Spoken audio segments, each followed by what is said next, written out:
করবা না। কি করছো তুমি এসব? তোমার আমি স্পর্শ করবো না কিসের জন্য? আমি না তোমার বিয়ে করা বর, আর তুমি তোমার বিয়ে করা বউ। বাসর রাত্রি এই বর্বত একটু স্পর্শ করবেই। বাসরাত না, দেখাই দিছি তোমাকে বাসরাত। তুমি যদি আমাকে স্পর্শ করো না, তাহলে এই চাকু দিয়ে আমি তোমার পেটে ঢুকিয়ে দেবো। না না, আমার পেটের ভিতরে ঢুকাতে হবে না। আমি তোমার স্পর্শ করবো না। তোর না আমার সাথে বাসর করার খুব শখ? বাসর করবি না আমার সাথে? আয় আয় আমার সাথে বাসর কর। থাক থাক থাক থাক, বাসর করবো না। এই বাসর করতে যাই জীবন তো হারাতে পারবো না। জীবন যদি থাকে তাহলে পরে অনেক সুযোগ পাবো বাসর করার জন্য। তুই জানি বাসর ঘরে কি জানি একটা গান বলেছিলি, তুমি দিও না গো বাসর ঘরের বাতি নিবাইয়া।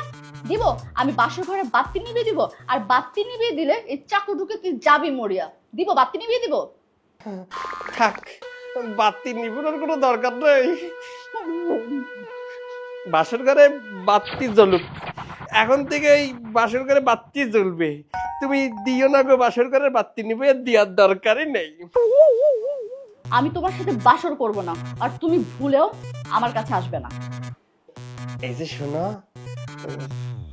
তুমি না আমার বউ, আমি যে তোমার স্বামী। আমার সাথে এমন করতেছো কেন? এমন করতেছি কারণ তুমি আমার স্বামী না, তুমি একটা বলদ। তুমি আমার বলদ করছো? তোমার কইছি আমার বলদ কবে না, আমার ইগো হার্ট হয়ে যায়। বলবো তোমাকে আমি 100 বার বলদ বলবো। বলদ জানি কিভাবে ডাকে? হাম্বা বলে ডাকে। ডাকো, হাম্বা করে ডাকো। কি হলো, ডাকো। না ডাকতেছি, ওই সব দেখাবো না, ডাকতে হবে। এই যে হাসান মিয়া, নিজের শক্ত করো আর হাম্বা ডাকো। ডাকতেছি, হাম্বা হয়েছে। গুড, এখন নিচে গিয়ে ঘুমাও, বিছানায় আসার চেষ্টাও করবে না। আর যদি বিছানায় আসো তাহলে ওই যে চাকুটা দেখিয়েছিলাম না, কি হতে পারে? না, কোনোদিনও না। আমি বিছানায় শোবো না নে, আমার জানের মায়া আছে, আমি নিচে শুচ্ছি। গুড, তোর এই বিছানায় শুতে হবে না, তুই নিচেই ঘুমা। আর যদি আমাকে স্পর্শ করতে আসিস তাহলে কিন্তু চাকু ওরে দিয়ে- বাবা রে, না তুমি ঘুমিয়ে যাও। মরার বাসর রাত তুই করিয়ে গেলি রে, বালিশটা তো একটু মাথার তলে আয়।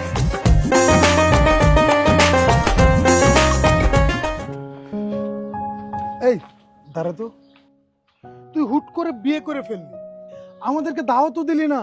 আমাদের কত ইচ্ছা ছিল তোর বিয়েতে মজা করব। আর মজা, বাবা কোত্থেকে একটা ছেলেকে ধরে নিয়ে এসে আমার সাথে বিয়ে করিয়ে দিল। তো ম্যাডাম বাসরাত কেমন কাটলো?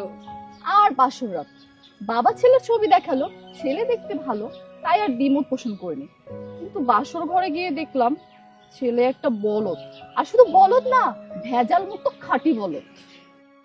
বলিস কি, এরকম একটা বলদ ছেলের কাছে আঙ্কেল তোকে জেনে শুনে বিয়ে দিল? তার মানে কি ছেলের অনেক টাকা পয়সা আছে, তাই না? প্রবলেম নেই, মালদার পার্টিদের সাথে সংসারও করা যায়। টাকা পয়সা? ছেলে তো নিজের বাড়ি ঘরে নেই, আমাদের বাড়িতেই থাকতেছে। তাহলে এমন একটা ছেলের সাথে আঙ্কেল তোকে বিয়ে দিল কেন? সেই কারণটাই তো বুঝতেছি না, এই বলদটা বাবাকে কিভাবে যে বশ করলো।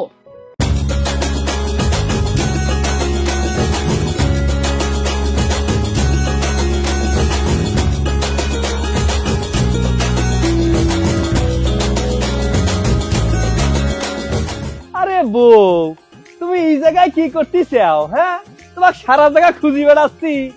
আর এই হ্যাতিরা কারা? তোমার বন্ধু বান্ধব নাকি? আরে দোস্ত, এই মালটা আবার কে? তোর বউ বলে ডাকতেছে, তাহলে এটাই কি তোর জামাই? দাঁত লাংটে মেয়ে। এটাই আমার জামাই। একটা বিষয় কিন্তু বুঝতে পারতেছি না, আমার দিকে হা করি তাকায় রয়েছে কেন? আমার কিন্তু লজ্জা করতেছে। লজ্জা লাগলে এই গেঞ্জি তোমার গলায় বাঁধা কেন? তোমার কি শার্ট নেই? শার্ট গেঞ্জি দুইটা পরেই বের হয়েছিলাম, বুঝছো? ওই গায়ে যে শার্টটা ছিল তার তলে গেঞ্জিটা ছিল, তার তলে এই গেঞ্জিটা ছিল। তো উপর থেকে শার্টটা খুলে ফেলে দিলাম, আর গরম লাগতেছিল তো এই জন্য এটা ঘাড়ে বাঁধতে দিছি। সুন্দর লাগতেছে না? ওই শার্টের কথা কইছো না, ওই রাস্তার ওই একটা পাগল আছে, তাই খালি গায়ে ছিল, মানুষের উল্টো পাল্টা করছিল, তাই আমি একটু সুন্দর করে তার গায়ে দিয়ে দিলাম। তো এর জন্য আর কি শার্টটা গায়ে নেই, বুঝছো? তুমি তো দেখি অনেক বড় দাঁড়বে, পরনের কাপড় খুলে দিয়েছো, তাহলে প্যান্টটা খুলে দাওনি কেন? আরে না, ওই যে যে পাগলটা, আমার কাছে তো প্যান্ট ছিল। ওই যে সামনে একটা ল্যাংটু পাগল থাকে, তার তো প্যান্ট নেই, তোমার প্যান্টটা খুলে দাও। বউ, তুমি কি করতে চাও? আমার প্যান্ট খুলে নিচ্ছ কিসের জন্য? ছাড়িয়ে দাও। দাও, তোমার প্যান্টটা খুলে দাও। ওরে না রে, আমার তলে কিছু পরি নাই, আমার মান ইজ্জত চলি যাবে রে। ওরে আল্লাহ খুদা দুহাই লাগে, ছাড়িয়ে দাও। ওরে মান জমা চলি গেল আমার। ছাড়ি দাও, ছাড়ি দাও ওরে মামা, তাড়াতাড়ি যাও, আমার বউ আমার মান সম্মান খাইয়ে দিল।